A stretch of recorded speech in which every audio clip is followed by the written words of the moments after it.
Hey everybody, Sam Kavaris, Garry Smits, the golf writer for the Florida Times Union.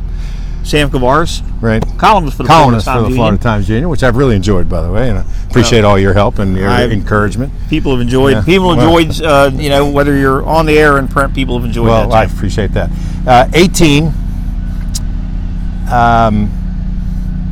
Jumbo shrimp hook. Every time I stand on this tee, I think of what John Cook said, standing there leading the tournament. Oh, that poor guy. I hit a jumbo shrimp hook. Mm-hmm. And did it even get to the ladies' tees? Barely. I mean, it was a hard. It was hard left. I'm a pilot, as you know, and when you fly over this, you look down there and you're like, no wonder I can never make par here. Mm-hmm. There's nowhere to hit it. I remember when Davis Love first played here, he was the first guy to say, look, you don't have to hit driver here. Of course, he had tremendous length even when he was coming out of North Carolina, but he was standing here and hit 1-iron off the tee and then hit 6-iron in. Yeah. Hal Sutton hit 6-iron in here when he beat Tiger in the playoff that time. But Ricky Fowler, when he won here, hit sand wedge three times in a row. So the golf course is going to play a little different. The wind, as you can feel, is going to be different. You're not going to be able to feel it on the tee. You realize, Garry, when they first opened this golf course, that this was not the number 1 handicap or the number 2 handicap hole on the golf course, yet it was the hardest hole on the PGA Tour. No, was number 14 considered? Yeah. Exactly. And Ricky Fowler hit driver sandwich. I don't think it's going to be possible. Right now, today, with the west-southwest wind, it's going to be coming in off of a right-handed player's left shoulder. It's going to be into him. That might help him steer a fade out there a little bit better, but then the wind's going to change at some point during tournament week. It's going to be east-northeast. That is going to maybe push those balls over there. I guess, you could play it far enough right and take your chances on a shot out of the rough. But again, this is like 17. The characteristic of this hole has changed an awful lot going back to March. And when you look at this hole, most guys, when you hear commentary, they talk about, he likes to play the ball right to left. He likes to play the ball left to right. That'll have to do with the conditions here. Mm-hmm. If the wind is blowing as it is today, kind of in you and off your left shoulder, you better have a lot of confidence in what you're doing if you want to play this ball right to left off of this tee, because the water is absolutely unforgiving. The one thing that they've done, and if you remember, I'm trying to think, Graham McDowell once chipped the ball onto this green. It ran all the way on the green, ran all the way into the water. Yeah.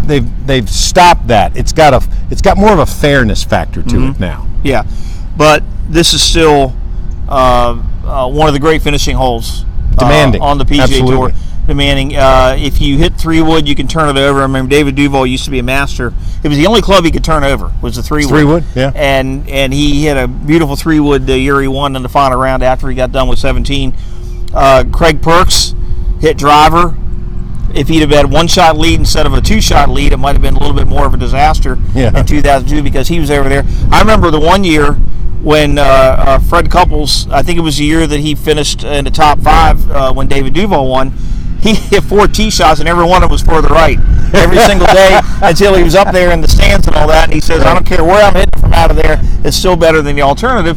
And then once you get that tee shot, Adam Scott found out I was going to say, that's what I was just about to talk about. 2004, I'm standing up on the hill, and you might remember they used to have the mechanical scoreboard up there. I'm standing up there with the assistant to the tournament director. And it was the first year that they were going to have the name inscribed on then the Crystal Trophy.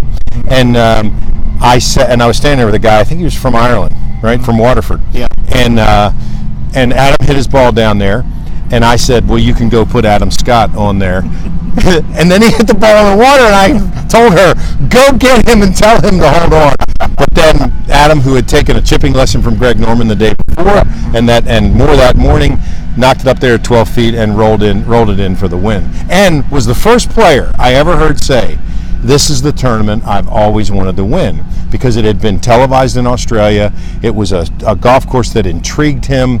That's why, I mean, you can't call him a dark horse, but he certainly could be a factor the way he's been exactly. playing. And it was also a long line of Australians. Steve Elkton won it twice. Right. Greg Norman set the scoring record here that still may never be broken. Right. You're talking about unbreakable records right now. I think 24 under. Yeah. Especially you think about that year when Norman won here.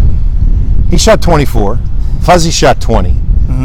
Jeff Maggart shot 19. 19? Yes, I think he did 19. Right, and then everybody else was like down Or there. no, you're right, he was 13, but 13. the top 3 all shot in the 60s. Yeah, every round. And then everybody else was like single digits. So you want to talk about, and I know they tried to change the golf course, and they didn't like that kind of low score, but I'm telling you, this golf course, no golf course would have been a match for Maggart, Fuzzy, or Greg that week. And Greg Norman could overpower golf courses. He was like the Tiger Woods back then. He could do that. Sam, very briefly, let's talk about the rough. They're not going to have the 5 or 6 inch rough that they had when it was last in March, the last few years in March. It's going to be about the height of the Bermuda, 2 3/4 to 3 inch Bermuda rough, 2 3/4 to 3 inch ryegrass rough. What's going to be the tougher shot?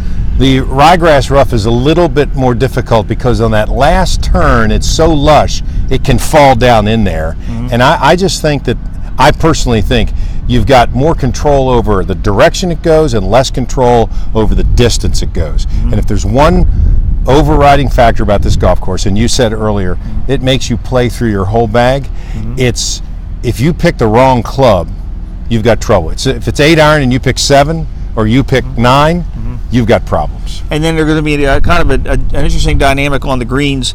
Superintendent Jeff Plotz says that they're going to be able to get the greens just as fast as Bermuda, but it's going to be a kind of a hybrid, overseeded rough. He said if they get the rain, we've had a little bit of rain. If they get the rain it's predicted to have between now and then, he said they're going to be receptive to shots, but the greens are going to be just as fast. Is that a contradiction, or is that just the way of this? I mean, and that's why I think a shot maker, somebody who feels pretty comfortable standing over the ball, is going to be in contention come Sunday. But he has to make some putts. And, well, of course, yeah. Yeah, but, exactly. But if they speed it up, they get those things 12 or 13.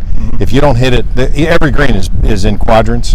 If you don't hit it in the right quadrant, you're going to have to make a 50-footer to make birdie. We can't wait. Players Championship Week starting. Our coverage in the Florida Times Union, Jacksonville.com, including columns and stories from Sam. Sam's got his website, Sam Sports Line. You can follow him at Stan Kamara. Follow me on Twitter at G Smitter, Gene Fournette at Gene Fournette. Our special section comes out March 10th. And how about this win, Sam? And how about how magnificent this is? By the way, every tour stop's not like this. This is truly, if this isn't a major, and it's not, it is a truly spectacularly significant sporting event. Exactly. And it's the gold standard, as they say. That's right. Thanks a lot.